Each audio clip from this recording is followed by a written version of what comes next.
तो याद होगा शानन जी जब 2018 में गंगा की पवित्रता के लिए अपने कुछ मांगों को लेकर माँ सदन में तपस्या कर रहे थे, उस समय सरकार के इन रुखों को देखते हुए वह अपने शरीर को पूर्णतः अनशन से समर्पित करने के लिए तैयार थे।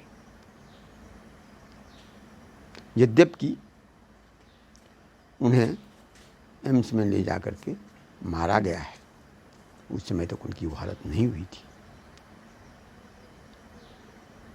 उस समय पत्रकारों के सामने में ही और अन्य कई बार हमने उन्हें वचन दिया था, क्योंकि कि आप यदि नहीं रहेंगे तो ये मत सोचिए कि यह कारण नष्ट होगा, जिस सिद्धांत पर के लिए आप बैठे हुए हो सिद्धांत नष्ट हो जाएगा। माँ सदन उसे चलाएगी और उसी परिप्रेक्ष्य में माँ सदन लगातार उनकी मांगों को लेकर आवाज़ उठाती रही है। और ये सरकार, चाहे मोदी जी की सरकार हो, चाहे त्रिवेंद्र सिंह रावत जी की सरकार हो, चाहे व्यवस्था हो, इसे कुचलने के लिए जिस मर्यादा को उल्लंघन करती है, न भूतो न भविष्यति। जैसे आजकल आतंकवादियों को इनकाउंटर में मार दिया जाता है, वैसे अब तपस्वी संतों को तपस्या स्थल से स्वस्थ हालत में जबरन उठाकर हॉस्पिटल में इनकाउंटर किया जाता है। निगमानंद का उदाहरण तो बहुत पहले से सब जानते हैं, जिसमें सीबीआई जांच ही नहीं कर रही है। शानन जी को आप लोग देखे ही किस तरह से शानन जी को कितने स्वस्थ हालत में इस गारंटी के साथ ले जाता है कि हम गारंटी दे करके ले जा रहे हैं, और ले जा करके एम्स में 24 घंटा के अंदर डिक्लेयर कर देता है। आत्मोधानंद को उठा के बीच देता है, उसे हम लोग यहाँ लाते हैं तो जिस हिसाब से मनीष कुमार राक्षस की तरह कूद पड़ता है रात में, वो तो डॉक्टर ने बचाया, डॉक्टर ने उसके चंगुल में नहीं जाने दिया और आज वो सुरक्षित है। उसमें 194 दिन पर मोदी जी के संज्ञान में लिखित में समझौता हुआ था, लिखित में मांग मानी गई थी। कुछ मांगों को उसमें है कि इसकी भी पूर्ति की जाएगी। उसको उसे न मानने पर साध्वी पद्मावती बैठी, और साध्वी पद्मावती के साथ जो किया गया उसका परिणाम पूरा विश्व भुगत रहा है और भुगतेगा। यदि नहीं चेता गया तो, क्योंकि यदि कोई ये सोचता है कि अधर्म की सत्ता है, यदि कोई ये सोचता है कि अपने झूठ के बल पर, अपने सत्ता के बल पर सत्य को दबोच लेंगे, तो उसे लगता है कि हम सत्य को दबोच लिए हैं, लेकिन बाद में वो बहुत ही भयावह हो जाता है। यह शुरू से ही इतिहास है, सब जानता है इसे। आप सब जानते हैं, यदि भगीरथ गंगा को नहीं लाते तो उस कुल में रामचंद्र जी तो नहीं आते, क्योंकि कुल दूषित हो था, उनके पितर अधोपतन में थे।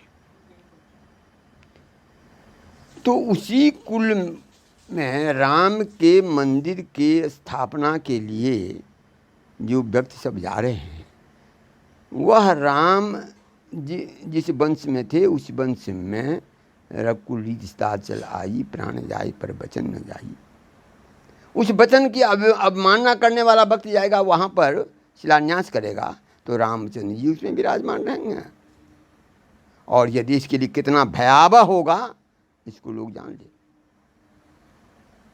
संकेत अभी से आ रहा है। कोरोना राम मंदिर के पुजारी को हुआ है और आज 2 तारीख है, 5 तारीख को शिलान्यास होगा। और जिस राज्य में है उस राज्य के कैबिनेट मंत्री का कोरोना से निधन हो जाता है। वैसे भी जब कोई अछूत होता है तो उसमें कोई शुभ काम नहीं होते, उस अछूत में ही शुभ काम ये लोग करेंगे। कहिए क्यों? क्योंकि लोग अब मानना कहाँ कर रहे हैं? मुख मानना ये कर रहे हैं कि अपने वचन को का पालन नहीं कर रहे। आप सब जानते हैं उत्तराखंड एक देवभूमि नहीं रह करके एक अश्रु भूमि हो गया है। यहाँ आप दवा आपको नहीं भी मिल सकता है, लेकिन शराब जरूर मिलेगा। यहाँ गंगा जब बंदी था, लॉकडाउन था, उसमें जिस हिसाब से लिखित में मांगे हुए मांग को जिस हिसाब से त्रिवेंद्र सिंह रावत और गजेंद्र सिंह शेखावत अपने प्रभाव का दुरुपयोग कर खुलवाए हैं। मैनुअल को जेसीबी पोकलन करवाए, 1.5 मीटर को 3 मीटर कराए, जबकि जो जनरल नियम है कितना हुआ इसका तो कोई ठिकाना नहीं। और अब वहाँ के लेकर यही गंगा का बालू लेके जाए जाते हैं। अरे गंगा का बालू इतना पवित्र है तो उसका खनन क्यों कर रहा है? गंगा का पत्थर जितना पवित्र है तो इसका खनन क्यों कर रहा है? तो जो हो, जो श्रीमद् भागवत सब जगह चलता रहता है, सब इस बात को जानते हैं। भगीरथ जब तप करके गंगा को लाए थे तो गंगा को भगवत ने वचन दिया था कि साधवो न्यासना शांता ब्रह्मिष्ठा लोक पावना हरंत गंगते अंग संगा ते स्वास्थ्य यज्ञ विधारी। ये गंगा में जो लोग पाप करे डालेगा, गंगा को जो नष्ट करने की चेष्टा करेगा, उसे कितने व्यक्ति रक्षा के लिए आएंगे।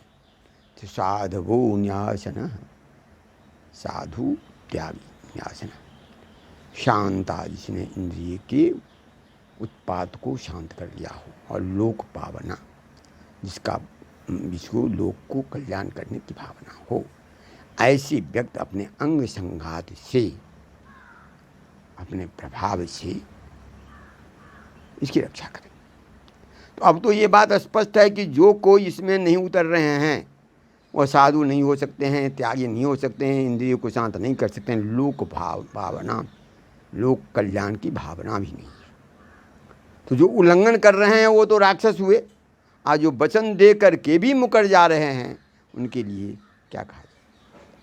और जिस देश का राजा एक तपस्वी संत को वचन देता है और उससे मुकर जाता है, जो लिखित में देता है, उसके अधीनस्थ मंत्री उसे नष्ट कर देता है, उन्हें संज्ञान में दिया जाता है और उस पर कोई कार्रवाई नहीं होती।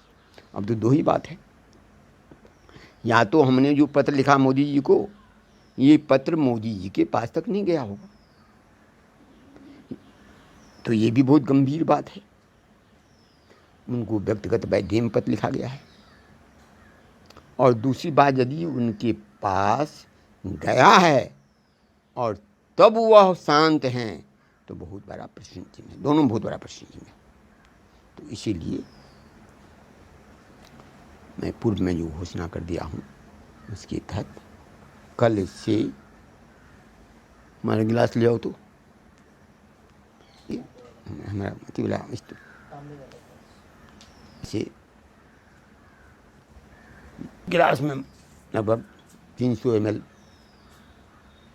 जलाता है, इससे हम 5 बार इस गिलास से जल ले लेंगे, मात्र जल, न नींबू न नमक न मधु, जो छाननी लेते थे, मात्र जल 5 गिलास जल लेंगे। और धीरे धीरे उस जल को कम करते करते करते करते इसे हम शून्य पर लाएंगे और तदनुकूल जो स्थिति होगी सब जानता है। यह मैं इसलिए करूँगा कि ऐसे जगह जहाँ तप की महत्ता छीन हो जा रही हो, सत्य वचन सुनने के लिए कोई तैयार न हो, पापियों का साम्राज्य हो, झूठों का बोलबाला हो, गंगा जैसी पवित्रतम नदी को नष्ट किया जा रहा हो, उसके नाम पर ढिढोरा पीटा जा रहा हो, रामचंद्र जी जैसे व्यक्तियों के लिए उनके आदर्शों को छीन करते हुए पूरा देश को उन्माद में खड़ा कर सत्य की अवमानना हो। क्योंकि यदि राम मंदिर बने, हम भी इसके पूरे समर्थक हैं, परंतु पहले राम के सिद्धांतों का पूरा पालन हो और राम के पूर्वजों के द्वारा लाई गई गंगा को अपने स्वरूप में लाया जाए। जब ये बात होगी तभी राम वहाँ पर आएंगे, अन्यथा राम को वहाँ आना कठिन है। मंदिर तो बहुत बनते हैं, मूर्तियाँ अनेक होते हैं, और उसका परिणाम ये है कि जहाँ रामचंद्र जी का साक्षात्कार इतना भव्य मंदिर बन रहा है, उसके पुजारी को कोरोना हो जाना और उस राज्य की मंत्री का कोरोना से निधन हो जाना, यह स्पष्ट संकेत है कि सरकार धर्म का पालन नहीं कर रही है।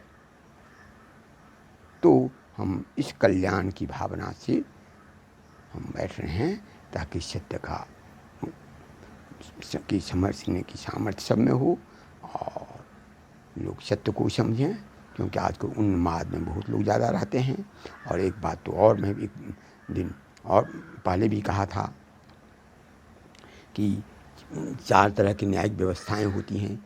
एक व्यक्तिक न्याय जो अपने विवेक से मनुष्य करता है, सामाजिक न्याय जो समाज गलत काम को रोकता है, तीसरा राजकीय न्याय जो न्यायालय के तहत न्याय होता है। इन 3 न्याय जब कुंठित हो जाता है तो प्राकृतिक न्याय होता है और प्रकृति का न्याय बहुत क्रूर होता है। अपने यहाँ ये तीनों न्याय कुंठित है, इसलिए चतुर्थ जो है प्राकृतिक न्याय पूरे विश्व में चला हुआ है। और उसमें तो अब 3 देश सबसे अग्रणी है। 3 देश में लगातार तेजी से बढ़ रहा है, अमेरिका, ब्राज़ील और इंडिया। और इंडिया की जो रफ्तार है, पता नहीं इसका कौन सा पोजीशन होगा, कहना कठिन है। और अभी तो कुछ दिखलाई नहीं पड़ रहा। इसलिए मेरा पुनः करबद्ध प्रार्थना है इन लोगों से कि सत्य को पकड़ें और प्रकृति के शरण में जाएं। प्रकृति माँ है, माँ का आशीर्वाद लें, माँ के कोप का भाजन न बने। इसीलिए इन लोगों को सद्बुद्धि देने के लिए मैं कुछ अपने संकल्पों के साथ कल से तपस्या प्रारंभ